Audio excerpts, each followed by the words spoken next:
can something like this happen in Los Angeles in 2025? Walk our viewers through why there was a problem with the fire hydrants.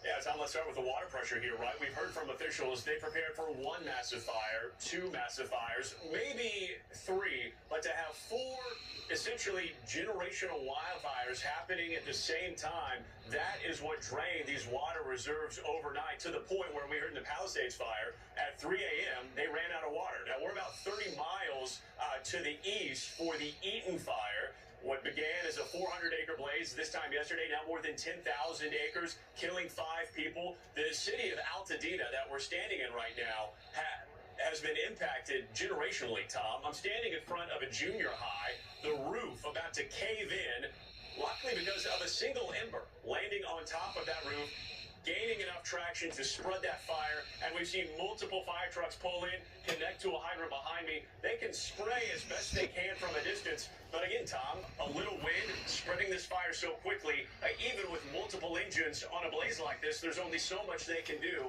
And I think what was so frustrating is when we heard it from not one, not two, but multiple fire crews telling us, when we pull up to a hydrant, we don't expect there to be water pressure, and that's why we witnessed multiple times this afternoon them kind of standing, taking defensive positions, and doing their best to make sure it didn't spread to a nearby building, but then eventually having to fall back and just watch a building burn because there was nothing to fight it with, Tom. I mean, I can't fathom this watching this. I can't imagine if I lived there in that city and this was happening in my fire department. I want to ask you, I know you've been speaking to residents. Talk to me about what you're hearing.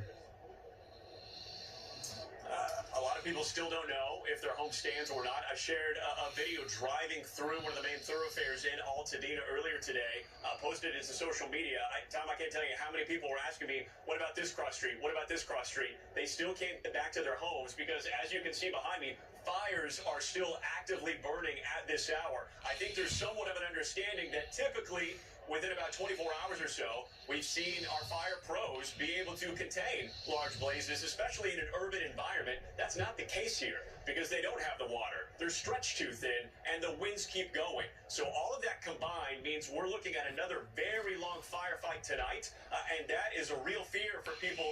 They don't know if their home is still standing or not. I did speak to one family as I stood in front of a burning apartment building. A gentleman and his wife pulled up in a car. They said he wanted to see if his mother's apartment still stood.